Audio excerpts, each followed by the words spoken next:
I come across this kind of a blog website, but it's very, very good on a lot of things. It's called the Tech Startup CMO.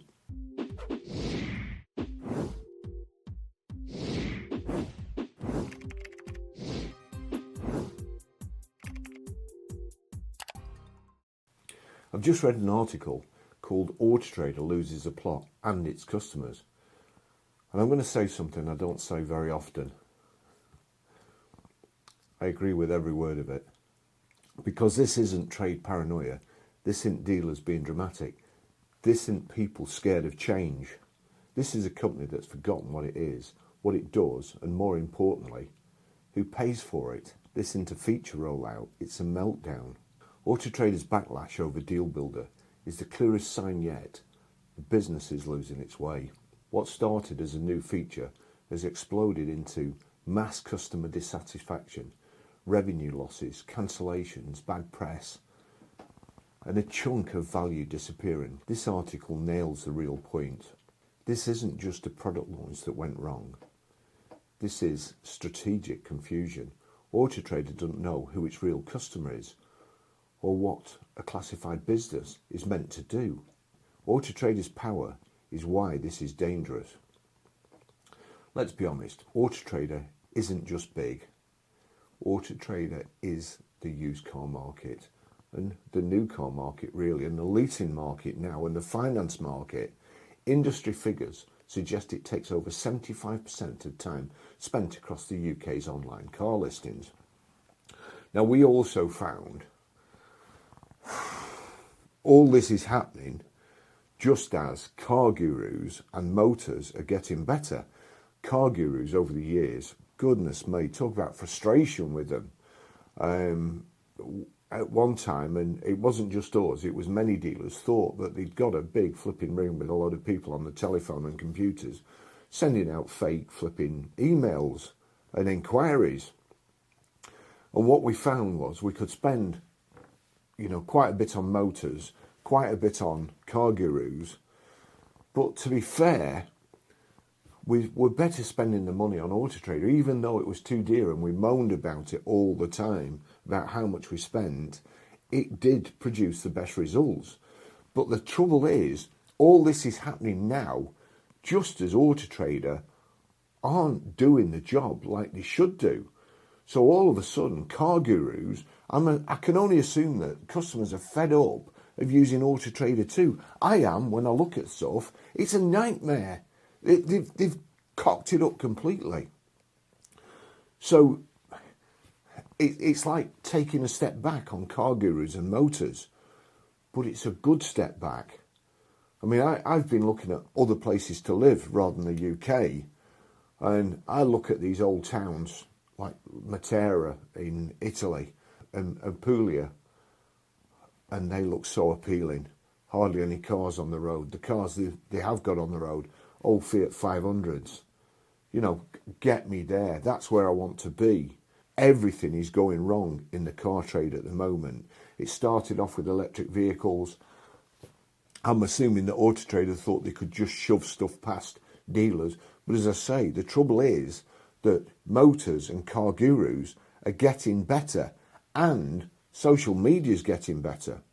I think AutoTrader know this, and they're moving away from being an advertising platform, and they want to be a marketplace. They're changing. They're too big. It's like turning an oil tank around. AutoTrader have seen the writing on the wall, and they know they've got to change.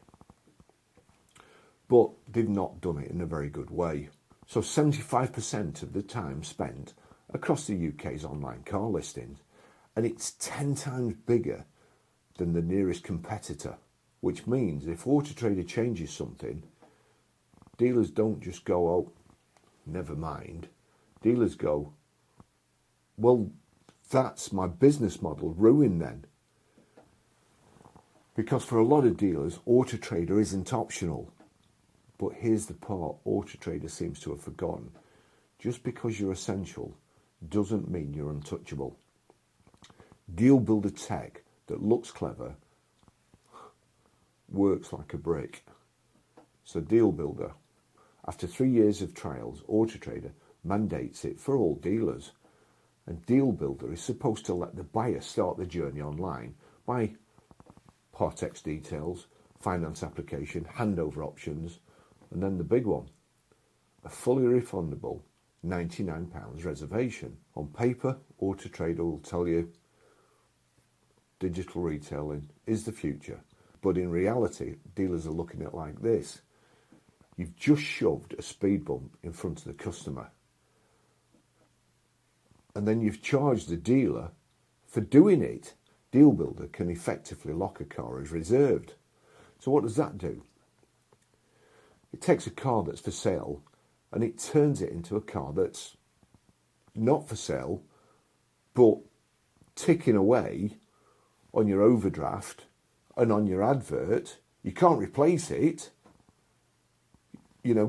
because it's not sold. It's a nightmare. If you have a vehicle that's reserved, not too long ago, when this kind of all kicked off, people could reserve a car.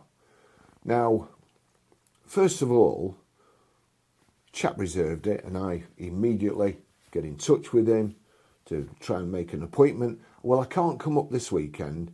It's going to be up next week because we're going to Scotland first, and then on the way back, we'll call and see the car. So all of a sudden, it's not for sale for a week. Well, I can put up with that. Okay, not ideal. I can put up with it. When he's coming back from Scotland, he lives down south. And on his way back from Scotland, when he comes to see me, and he's quite blasé about it. And he said, I reserved, I think he said 4 or 5 cars. I'll have a look at them on the way back as we're going home and then make a decision. So I said, hang on a second. You've reserved 4 or 5. We've had this for a week. You've come, you've driven it, and you're going to see some more now. Yeah. So, well, I'll tell you what. I'm going to refund your deposit. If you decide on our car and it's still here when you've made your decision, give me a call. But that's not the way we do business. What do you mean? And it's sod's law. I can guarantee you can have a car sat there for 12 months, no interest in it whatsoever. And as soon as you take a deposit or do a deal that you wouldn't normally do to get rid of it, somebody else will ring up and go, oh, God, I wanted to buy that. I've just got my money through. I've been waiting for it, something like that. Or, my house is just sold. Whatever, just got promotion at work. And then you're kicking yourself. Now, the dealer's sat there thinking, brilliant, my stock's frozen because someone clicked reserve while they're sat on the toilet scrolling through AutoTrader. And the article's right, it's open to abuse. Now, I believe that AutoTrader have made this optional now, but at first they were trying, like AutoTrader do, to force it down their customers' throats. And their customers aren't people that buy cars, their customers are the people that sell cars. And this is what they seem to have forgotten. They want it all transparent for the customer, but they don't want to be transparent in their dealings. I've sent a request to them this week to ask them for some information that they've released into a press release, which I think's a load of crap. And they've sent me a reply, but the reply is worse than useless, and they haven't answered the questions. So, if you're going to be transparent, you be transparent. Lead by example. Someone can reserve multiple cars, go and test drive them over the next couple of weeks like it's a hobby, which, as I say, this has actually happened to me, and the dealer can't sell it to anyone else. It's like running a restaurant where someone books every table, then turns up next week, perhaps. That's not a sales process. That's a hostage situation. The second issue, contact details are hidden, so less proper leads. Dealers also claim the new display hides or alters the normal contact information. So instead of proper inquiries, phone calls and serious buyers, you get less. So dealers end up paying more money for fewer leads and lower quality leads, which is just spectacular really, because leads are what dealers are paying for. If you ruin the lead flow, or your customer funnel, or your leads go in the funnel and your deals come out at the bottom, you've broken the sales funnel. You've broken the entire product. Issue 3, you've got to log in to contact a dealer. That's insane. Quite a while ago when, I think it was in 2015, when Contact at Once live chat came out, customers loved it because, they used to ring up in the old days. They'd ring up and it'd be a sales inquiry, and they'd ring up and they'd ask you about a car, and they were safe. They'd ring up all the time. The phone was always ringing. They were safe. So, I'm sorry. It's I can hardly hear you. It's a bad line. I'll tell you what. Give me your telephone number and I'll call you back. You've got them. Give you your telephone. Off guard for a second. You've got the telephone number. Not me. I don't pester people to buy cars. I've always been in the fortunate position of selling good cars, so I don't need to pester people. Buy good cars, you get a good customer, and that's it, deal done. If they can't fault your car, if they can't pick at it, they can't say anything's wrong with it, then there's no reason not to buy it. That's my philosophy. I don't need to pester people. I don't pester people, full stop, never have done. I always like to try and be honest with them, give them a fair deal, and hopefully that's enough. If it's not, then don't let the door hit you in the arse on the way out. I'll wait for the next customer. Live chat, same thing, but no contact details. So it was anonymous. So you're always getting live chats. I'm getting live chats all over the flipping world. As soon as I get home at night, live chats start coming in. People are looking through AutoTrader, live chats. Live chats at 4 o'clock in the morning. And me, phone's there. If I'm awake or I'm woken up, then I'll try and do a deal. Don't matter what time it is. Quite often, you can do a deal at night while everybody else is blooming, I don't know, perhaps having the tea. The ones who think, oh, you can only call me tomorrow at 9 o'clock or get back out of hours. I can have dealt them while you're flipping having your tea. So live chat was another great thing. It was an anonymous way, but for me, it was a fantastic way because what I could do, I could send them all the information on my car across live chat. With Talk to live chat,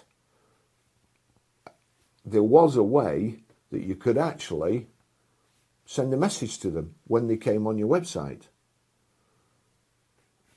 So somebody could be browsing and you'd send them a message. Great.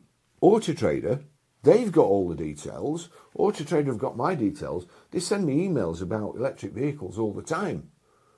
So why don't they want to give the dealer the details? They want to do everything, don't they? First of all, they try and get the customer's part exchange. They try and buy the part exchange off them. So then they can sell it to dealers who are short of stock. And I showed you in one of my videos the other week, at one stage, they were actually outbidding the dealer. They were telling us, valuing the car, how much it was, and they'd give the customer that amount on our behalf, but they were offering more to buy it. Now, if that's not a dirty trick, I don't know what is.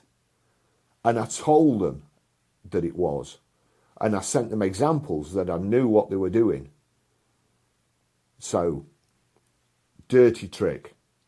Absolutely, don't get me started. So this genius idea, AutoTrader requiring buyers to log in before reserving or even contacting the dealer. Now, you know what it's like sometimes. I mean, Christ, we have to log into AutoTrader. At one stage, you got to blooming guess stuff. And there's all pictures. And the amount of times you couldn't tell what the pictures were or what the number was, the letter. There was all stuff. Couldn't tell what it was. It took you ages to log on. You got a customer sat there. Yeah, so just having a bit of trouble, sorry. Have you got good eyesight, Mr. Customer? Could you just tell me whether these are 2 J's for reserving or even contacting the dealer? Now, in AutoTrader's head, that's probably user journey improvement.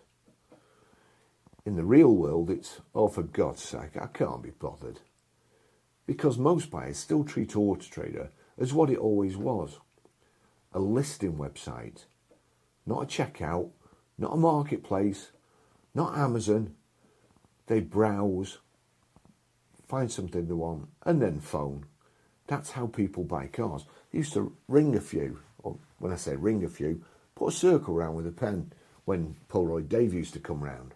So AutoTrader's basically putting obstacles in the way of buyers contacting us. And then they act shocked when the conversation collapses. Lead crash. This is the dealer's real complaint. Now we get to the main event. The net effect of these changes is a complete drop-off in leads being sent to dealers.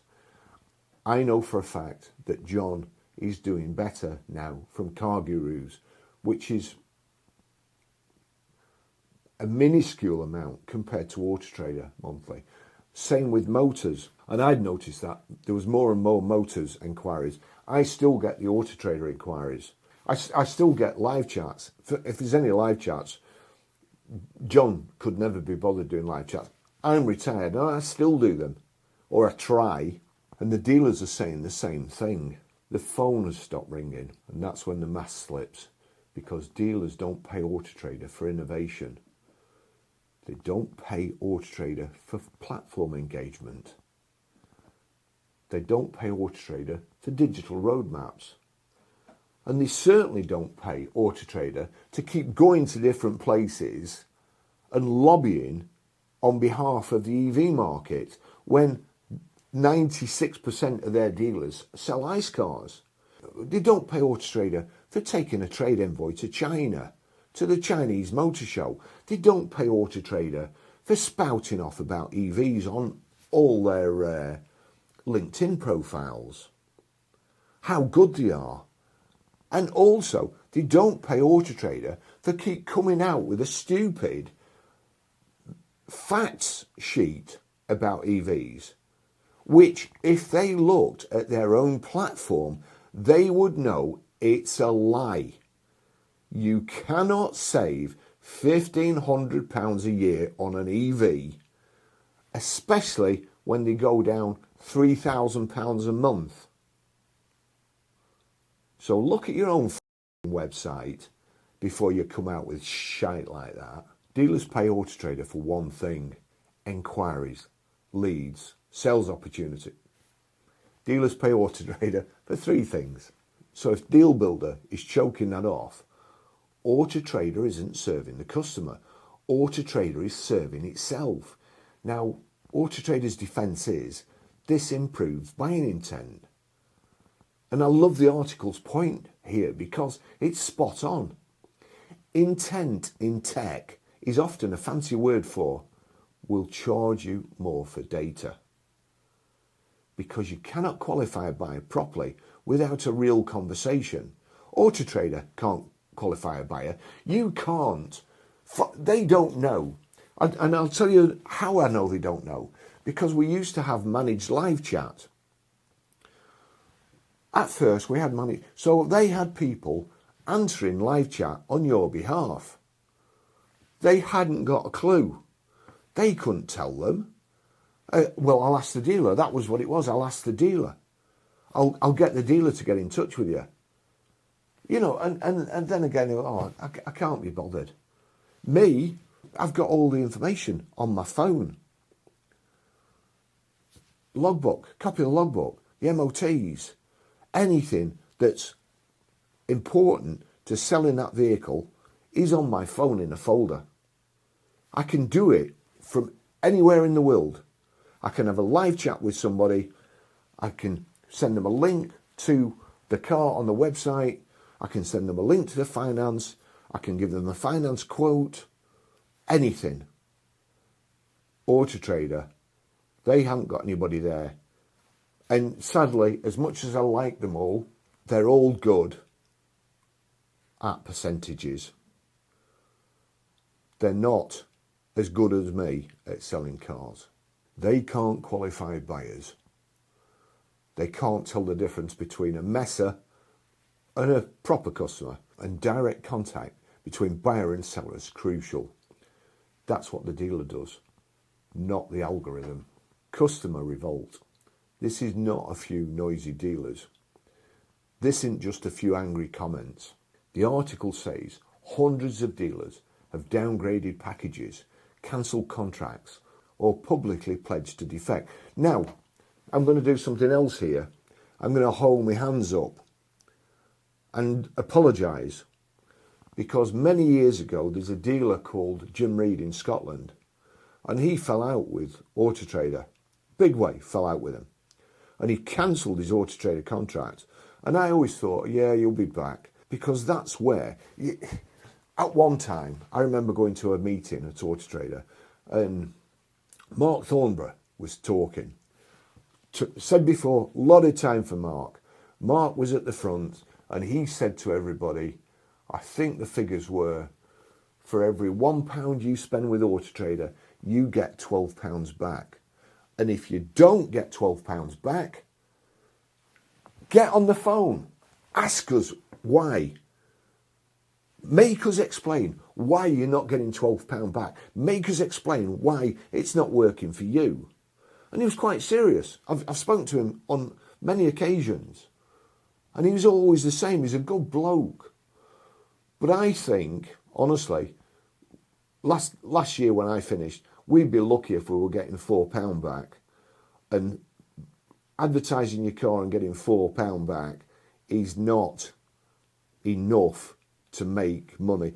It certainly wasn't enough money for me and John to live happily ever after just from AutoTrader. And Jim Reed, I remember he wrote a letter, because at the time I was defending them, because they were doing things, I say that they were doing things that I like. I was helping them. A rep used to come out to us nearly every Monday, and I'd sit with them for a couple of hours, and they'd run ideas past me, and I'd tell them ideas. I think young lady, lovely girl, Kelly Jessup, lovely girl, good ideas, and very, very enthusiastic, wanting AutoTrader to be better all the time. And there's a lot of things on AutoTrader Dealer Portal that I think I'm responsible for and helped. And I was doing it because I wanted to help other dealers. That's my whole aim here. It's not to decry AutoTrader. It's not to decry EVs. It's to help other dealers, because I've had a great life in the motor trade. I've enjoyed it. I've had some fantastic times. Got a lot of grey hair through it, and I've had some bad times too. I want to see other people enjoy it as much as I did, because I've had a great laugh. Jim Reed, and I remember him, he wrote a letter to AutoTrader, and it was an open letter. And I remember thinking, Jim, you know, it's like you've been dumped and you're writing to your girlfriend. This is really sad. Don't do it. This was the letter. An open letter to AutoTrader, Jim Reed, May the 23rd, 2016. Dear AutoTrader, I'll come straight to the point. I have fallen out of love with you. You are no longer the same caring and sharing partner that I married all those years ago, when we did things together that benefited us both. Over the years, you have become very selfish and greedy, especially with money. Our relationship no longer feels like a partnership. It is all your way or no way. Now that you have your fancy crib in Manchester with all the latest gadgets and influential city friends, it seems that you are spending less and less time with me, even though I have never needed you as much as I need your support now. I have sacrificed others to be with you, giving all my marketing spend and more. And what do? You ask for more, but you give less in return. Will you ever be happy with what you get from me? Life used to be so simple with you.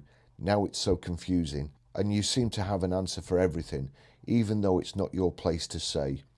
You always give your opinion, and guess what? I'm fed up with it. The final nail in the coffin for me, and I'm not the only one, is the fact that you are no longer happy trying to help me sell. Oh no, you want to have a go at being a trader without the risk. Now, what's this part exchange tool all about? Oh yes, it's to benefit all the potential buyers on your website. Well, I have been giving part exchange prices for years when these customers reach my forecourt. So why do you need to give these details away now and risk them never visiting me?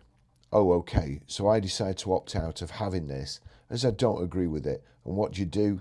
You punish me by not including my cars in the customer search. My cars, the cars that I pay you grandly each month to advertise, and you are hiding them away from potential customers. When did you become God? It's already hard enough getting potential customers in through the door without you giving away information so they can decide to stay and shop online. So thanks too for potentially reducing my footfall again. If you really wanted to benefit all those potential buyers on your website, why not encourage more cars to be advertised? It would be really easy. Instead of having under 500,000 cars on the website, aim for 1 million. And here's the easy way to do it. Half your prices. Easy, isn't it? You have conditioned me over the years to advertise cars a certain way, with certain terms and even certain ways of taking photos, and at one point you even told me that I should be rounding the prices up or down so to appear in the search on your website. You quite easily have moved the searches to include these. You even asked me to pay extra to highlight these then.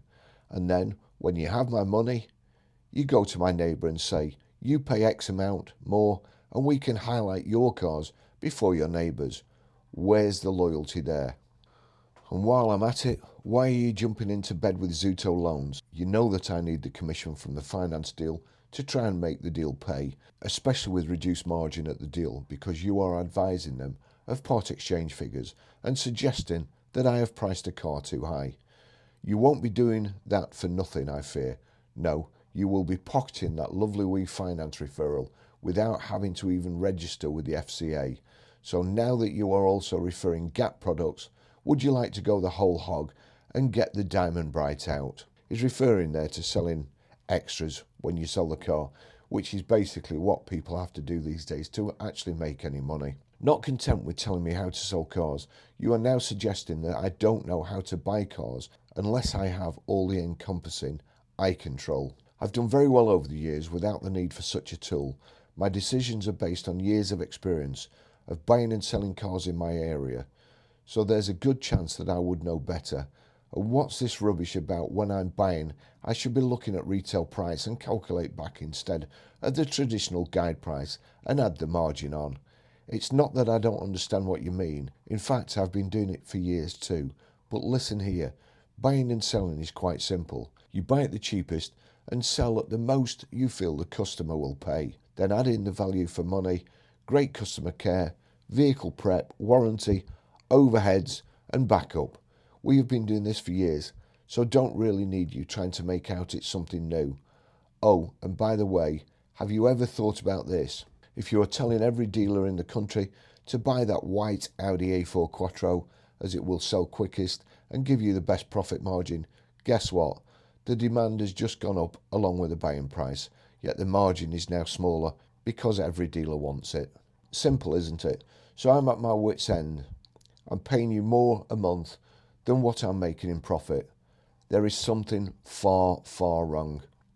You need to change your ways very quickly, or I'm off, and you won't manage to get me back with some gesture of false loyalty like half-price stock for a limited period. A relationship is a two-way thing.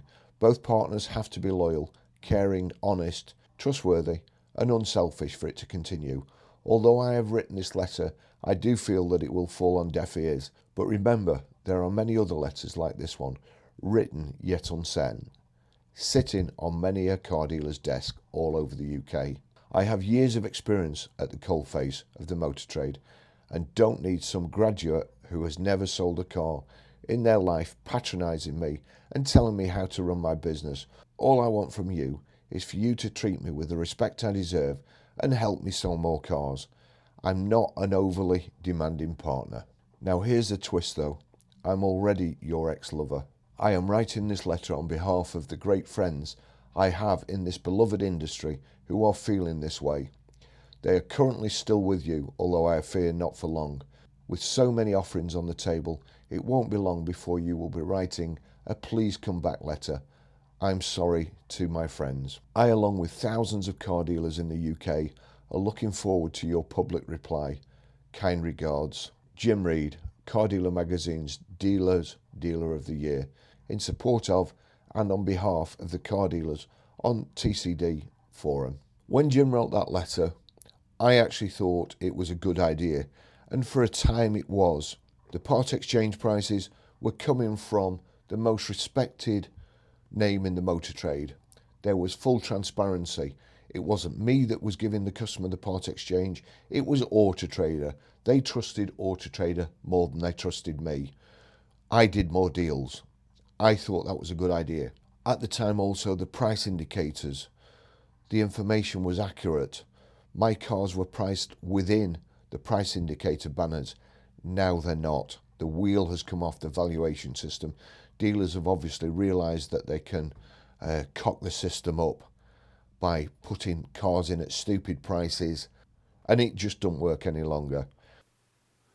But this is where I hold my hands up to Jim Reed. They don't take any notice of you. You write to them, you email them, you text them. They just ignore you. That was the only way he could make them listen, because otherwise they'd have just ignored it, like they started doing with me. At one time they listened, then they just started ignoring me. So what am I doing now? I'm not doing what Jim Reed did and write them an open letter on Twitter. I'm doing a video to them. Jim, I'm sorry. How high do you want them? And in fairness, from what I can remember, I've not seen anything of Jim for a long time.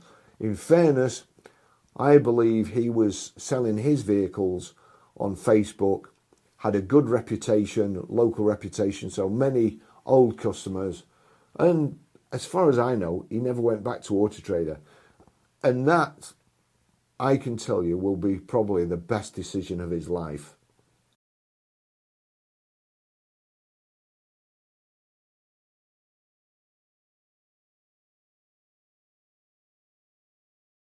Dealer organisations like the IMDA, I've not got a lot of time for them to be honest, but they said it clearly. Deal Builder is one of the worst things AutoTrader have introduced because it puts AutoTrader between dealer and customer. It disrupts sales, it erodes dealer brand control, and it damages customer relationships. I completely agree with that. Because the second AutoTrader starts acting like it owns the customer, dealers start asking, what am I here for then? The market has spoken. 800 million. I think it's more than that. I'm sure I saw 1.3 billion, but 800 million's gone. That's not just a trade drama. That's the stock market responding. The shares dropped around 35%, below their 52-week high. And the company apparently saw around 800 million wiped off market cap after Deal Builder. That's not nothing. That's not a minor misunderstanding. That's investors saying, we don't like where this is going. And the article makes another brutal point. AutoTrader executives showed no willingness to back down. The arrogance that came across was unbelievable. And to be honest, it started to look a little bit like we know best. If you don't want to do this, you need educating. Now, I actually think this is the wrong hill for the dealers to die on. And this is me being honest as well. The dealers are making as big a mess of the AutoTrader search as AutoTrader are. They're taking the piss. AutoTrader would have been best. They lost 800 million. They'd have been better off getting rid of all the dealers who were cocking the search up and starting again to do it properly with the people who wanted to do it properly. Not the ones who don't, not the ones who take shortcuts, not the ones who advertise electric vehicles under fire blankets, not the ones who advertise 250 odd thousand pound Teslas, which is actually a picture of a Bentley, or the others that put fake cars on and pretend they've sold them to try and fool AutoTrader's algorithm, or say the other ones that put 2026 vehicles on the day that they've registered them with 2,000 miles on. What do you think that's for? Why do you think people put more miles on their advert than is actually on the car? Any ideas? Well, I'll tell you, because they're wanting to sell it at a price, so they want to be cheap, but they don't want AutoTrader's algorithm to know they're selling it at that price. So they pretend it's done more miles, so the price, the distressed, discounted price that they're selling at, looks like that's the actual price, but it hadn't done that mileage. So, fools AutoTrader's algorithm, and it gets them to the top of the price search. But AutoTrader, they've insisted Deal Builder is good, while customers are screaming the opposite. Price hikes, forced features, perfect storm. Now, Deal Builder isn't happening in a vacuum. Dealers have been squeezed for years with rising package costs, and AutoTrader is under constant pressure to grow revenue and profit. Now, I will just say here again, because I believe in being completely honest all the time. AutoTrader, when COVID hit us, AutoTrader saved a lot of dealers. They didn't charge us for advertising our cars. They gave us a payment break. That must have cost them millions and millions of pounds.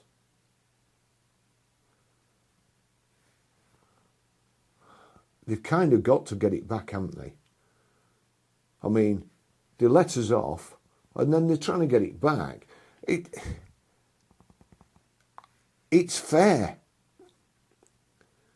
They saved a lot of dealers who would have gone bankrupt. They're under constant pressure to grow revenue and profit because it's publicly listed.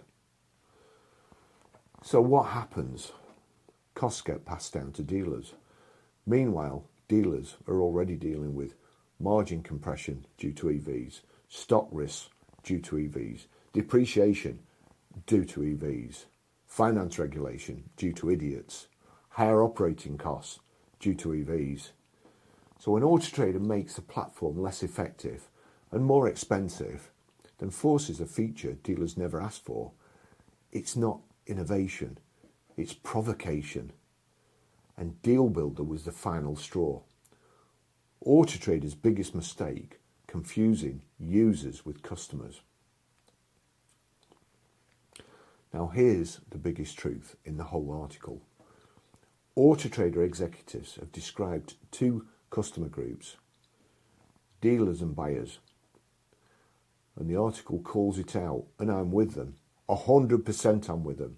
That is fundamentally wrong. In a classifieds model, the paying customer is the seller. Dealers are the customer. Buyers do not pay AutoTrader. At the moment they don't. Watch out for that. They're the users. They are the customer of the dealers, not AutoTrader. So AutoTrader needs to remember, users are important, but they're not the customer. Dealers are the customer. And if AutoTrader forgets that, it becomes a platform that doesn't know what job it's meant to do. And the job is simple. It couldn't be any simpler. AutoTrader, you have one job. Deliver enquiries to dealers. Every day, that convert. Everything else is just noise. Is it a power play or a real error? The article says around 90% of AutoTrader's revenue comes from trade customers. So the obvious question is, why on earth would you upset the people funding the whole operation? And dealers see it as AutoTrader trying to own more of the buyer journey. Why would they want to own more of the buyer journey unless they're going to charge for it? So they're encroaching into negotiation, finance, and the relationship between the dealer and the customer. But the relationship belongs to the dealer. That's what they've paid AutoTrader for, because AutoTrader cannot replace human interaction. It cannot appraise context properly. It cannot handle real-life negotiation. It's a listings platform, not a sales manager, not a dealership. It can't help with the close. There's no way it can negotiate on a dealer's behalf. There's no way that AutoTrader can say to the customer, hang on, Mr. Customer, that's the limit I can go to. I don't want to see you walk. So what I'm going to do, if you just give me 5 minutes, I'm going to go and get my sales manager. I'm going to explain where we're at the moment, and let's just see if he can't squeeze another couple of pounds out of the deal. I really don't want you to walk today. Let me see what I can do. Now, the article asks whether AutoTrader is abusing monopoly power. Hard to prove legally. I don't think it is. I don't think it is hard to prove legally. And I think what they call it, the preponderance of doubt, is that it? Have I made that up? I think that any sane person who looked at a company who had a leasing company, an advertising platform, and a valuation service, and on every page there is an advert for their own leasing company, and they have a hand in an auction, and they can buy cars off your customer. They can contact your customer and offer to buy their car or suggest it and then put it in their auction. Or they've got all these vehicles here from the leasing company coming back. They want the best price for them. They've got a valuation service here and a sales platform here. What's to stop them very shortly selling all their lease car handbacks? What's to stop them making a company? They've got an auction to get rid of the part exchanges. They've got the cars coming in. They can value them from the valuation service.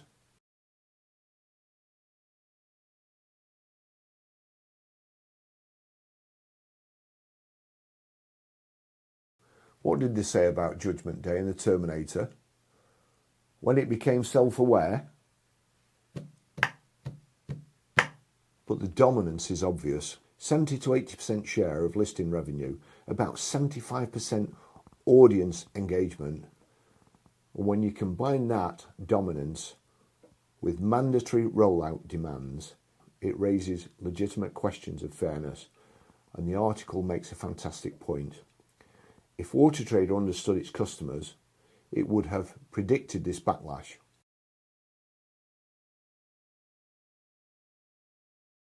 And avoid wiping all that money off its shares valuation. So the question becomes, what have they been doing for the last 3 years? Because it looks like they've focused on the consumer journey and ignored the actual paying customer. AutoTrader is not a marketplace. I think that's what it wants to be. Now this is the part I want engraved into the AutoTrader offices. AutoTrader is not a marketplace. A marketplace handles the transaction end to end. Amazon, eBay, they're a marketplace. AutoTrader is a classified platform. It connects buyers and sellers, and the deal happens off platform at the dealers. So if AutoTrader wants to become a marketplace, fine, but be honest about it. Tell dealers. Don't quietly try and morph the platform while pretending nothing has changed and expecting dealers to just smile and accept it. Can AutoTrader save itself from itself? What happens now? The article says AutoTrader has reportedly held emergency meetings, dealer webinars and discussed adjustments. Well, I told them 10 years ago, more than 10 years ago, that, because I could see the way they were going then, 10 years ago, that they needed a dealer council. They needed a council to rein them in because they were coming up with some ideas and coming to Grosvenor Garage, and I was looking at the ideas and saying, no, that's stupid. You know, no, dealers will never go for that.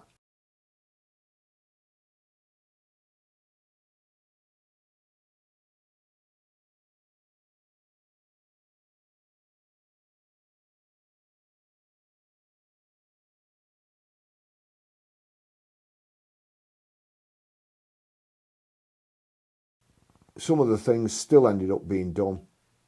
Price banners, for one, and arranging finance for privates, taking one of the reasons away that private people go to garages because it's easy to get finance. AutoTrader saw that, and that was a bit of a stab in the back really for the dealers. The question is, are they really listening, or are they just paying lip service to it? Only time will tell, because here's the real danger now. April price rises are coming, and if the dealers feel they've been marginalised, treated like cash cows, funding whatever AutoTrader's future vision is, then we could see a much bigger exodus. Here's the lesson. Understanding what you are, who you're for, and why they choose you is fundamental. Lose sight of that, and even the biggest player in the market can end up under siege. AutoTrader has one job. Send dealers leads that convert. If your innovation kills the leads, then you haven't built the future. You've broken the present. 31st of July 2025, press release. AutoTrader rolls out Deal Builder for all, enabling new era of automotive intelligence. There's, is it Catherine Fairs? Seems like a nice lady. James Baggett, 8 a.m. November the 4th, 2025. New AutoTrader tool to tell dealers how likely a lead is to convert to a sale. And just at the same time, look, couldn't be any worse. November the 4th, on November the 5th, AutoTrader reports soaring profits and revenues in strong start to financial year. November the 10th, car dealers threaten mass cancellation of AutoTrader contracts in light of Deal Builder.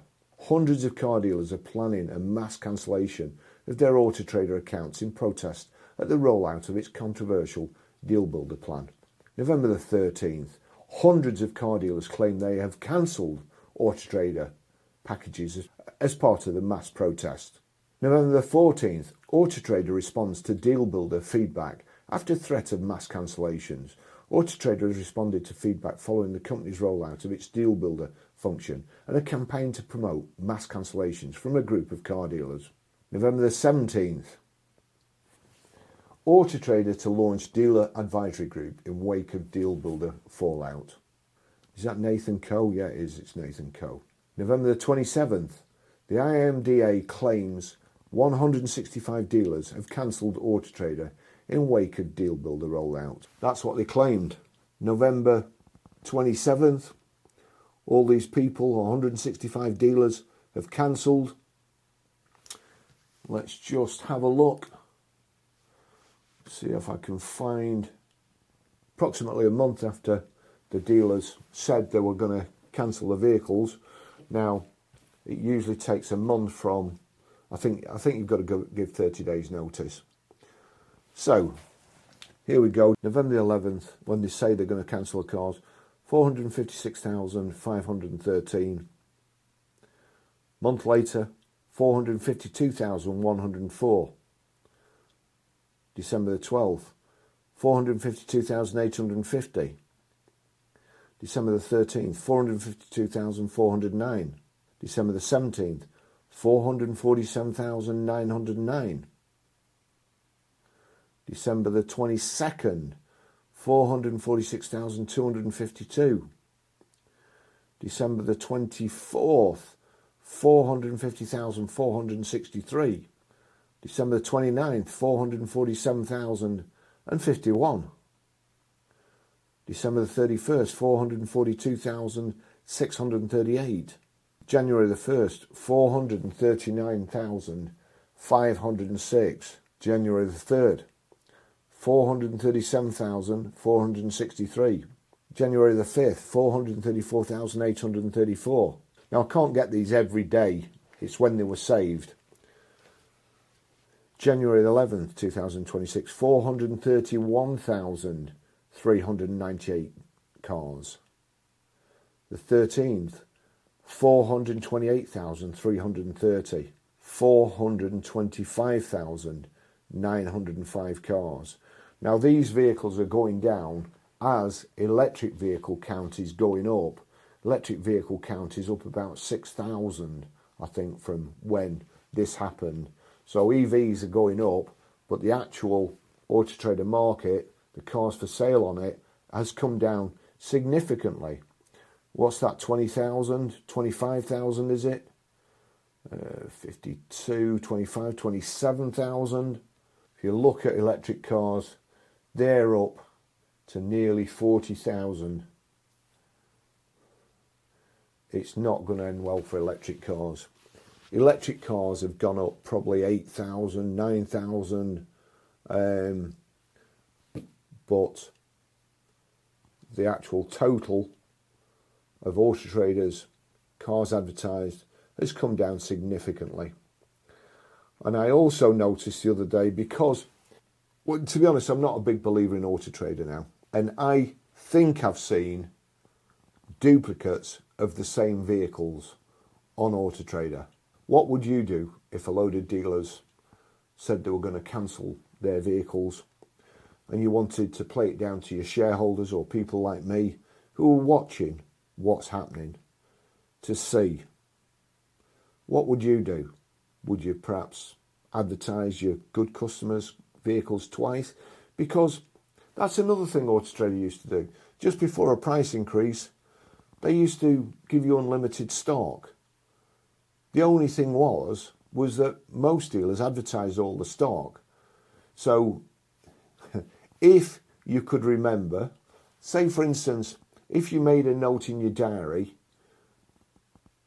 a month before it happens every year, and you cut your package right down to the minimum, because you know that in a month's time it's going to get a free package. I mean, who'd do a thing like that, eh? But they used to do it. So they used to give you extra value before they put the prices up. So again, in all fairness to AutoTrader, I just want them to get back to the way they were. I don't want to see AutoTrader finish. I don't want to see people out of a job, but I don't want to see AutoTrader going down this flipping wormhole like it is. They're just destroying it. And in the meantime, they're destroying dealers too. Thanks for watching. See you in the next video. Bye-bye.